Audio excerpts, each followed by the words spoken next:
வணக்கம் and welcome to the show interesting info. February 1 ஒரு மாதம் அதுக்குள்ளே ஓடி போச்சா அப்படின்னு புலம்புறாங்களே, நானும் ஒருத்தந்தாங்க. இன்னைக்கு வேர்ல்டு ஹிஜாப் டே அப்படின்னு சொல்லிட்டு ஒரு டே வந்து அனுசரிக்கிறாங்க. இதுக்கு காரணம் என்னன்னு பார்த்தீங்கன்னா, இஸ்லாமியர்களில் அந்த பெண்கள் வயதுக்கு வந்துட்டாங்க அப்படின்னா அவங்க என்னென்னா ஹிஜாப் பண்ணிடுறது அப்படிங்கிறது ஒரு வழக்கமான அவங்களுடைய வழிபாட்டினுடைய ஒரு அங்கமாக இருக்குது. ஆனால் இது என்ன ஆச்சுன்னு பார்த்தீங்கன்னா, நிறைய சமயங்களில் இதுக்கு ஒரு பெரிய எதிர்ப்பு அப்படின்னு வந்து நம்ம கூட சமீபத்திலாம் கூட ஒரு சில வருடங்களுக்கு முன்னாடி ஒரு நியூஸ்லாம் பார்த்தோம், ஞாபகம் இருக்குங்களா? இந்த ஸ்கூலில் வந்து ஹிஜாப் போட்டு வரக்கூடாது அப்படின்ற பிரச்சனைலாம் கூட வந்தது. இதே மாதிரி பார்த்தீங்கன்னா அமெரிக்காலேயும் நடந்திருக்குது. அங்கே என்ன ஆயிருக்கு அப்படின்னு பார்த்தீங்கன்னா, நசீமா கான் அப்படின்ற ஒரு பர்சன், அவங்க தான் வந்து 2013 இந்த மாதிரி பாதிக்கப்பட்டிருக்காங்க. ஸோ அப்போ தான் பார்த்தீங்கன்னா இதுக்கு ஒரு பெரிய லெவலில் பிரச்சனை அப்படின்றது உலக நாடுகளுக்கு வரைக்கும் போச்சு. எனக்கு கிட்டத்தட்ட ஒரு 144 நாடுகள் வந்து இப்போதைக்கு இதை பற்றியான ஒரு பெரிய விழிப்புணர்வு அப்படின்றது அவங்க நாடுகளில் இருக்குதா. இந்த பிரச்சனையை பற்றி அவங்க எல்லாருமே விவாதிச்சிருக்காங்க அப்படின்ற விஷயங்கள்லாம் சொல்ல வந்துருக்கு.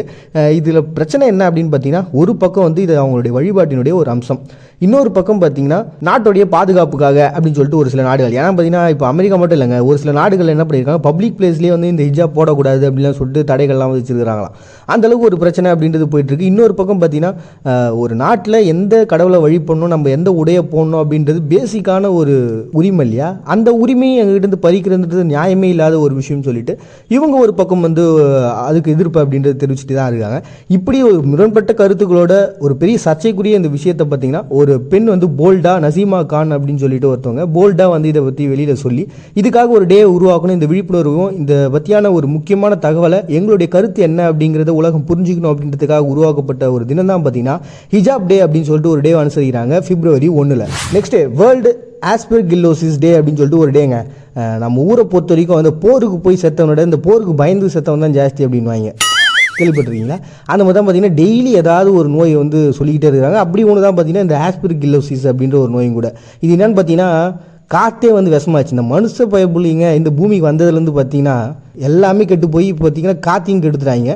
அந்த காற்றுல பார்த்தீங்கன்னா ஒரு 100 விதமான வைரஸாக வந்து இந்த ஆஸ்பெர்கில்லோசிஸ் வந்து ஸ்ப்ரெட் ஆகிருக்குது.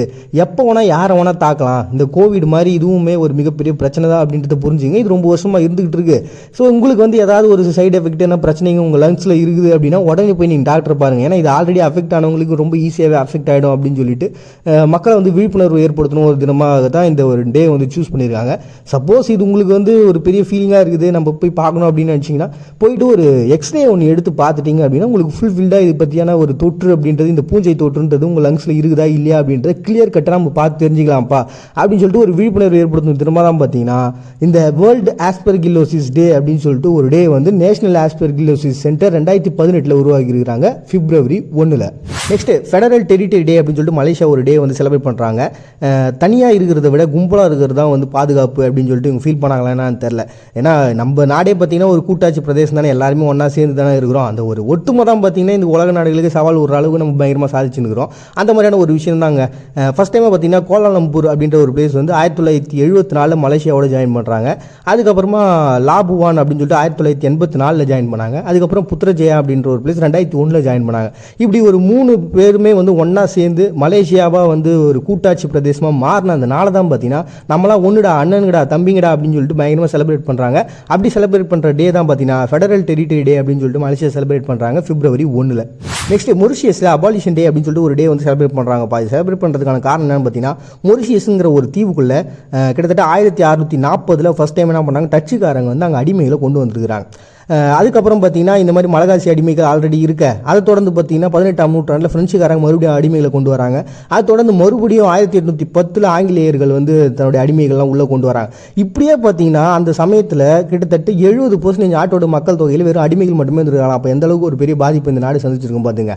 இப்படி மொரிஷியஸில் ஃபுல்லாகவே அடிமைகள் இருக்க, அதுலேருந்து ஒரு பெரிய விடுதலை கிடைக்கணும் அப்படின்னு நினச்சிட்டு இருந்த சமயத்தில் பார்த்தீங்கன்னா 1835 அவங்களுக்கு என்ன பண்ணுறாங்க, சுதந்திரம் கொடுக்குறாங்க. இந்த மாதிரி நீங்கள் வந்து இதுக்கப்புறம் அடிமைகள் யாருமே கிடையாது அப்படின்னு சொல்லிட்டு அவங்க அடிமைகளை ஒழிக்கிறாங்க. அப்படி அடிமைகளை ஒழிச்சதுக்கப்புறம் அவங்க என்ன பண்ணுறாங்கன்னா அந்த முதலாளிகள்லாம் வந்து சண்டை போடுறாங்க. இது பாருங்க, நாங்கள் அடிமைகளை விற்று தான் வந்து எல்லா பைசாவையும் வந்து செலவு பண்ணி தான் எங்கள் கூட்டின்னு வந்துருக்கிறோம், நீங்கள் வேறு இவங்களையும் வந்து அடிமைகள் இல்லை அப்படின்னு சொல்லிட்டீங்கன்னா நாங்கள் எப்படி அந்த பைசாவை எடுக்கிறது அப்படின்னு.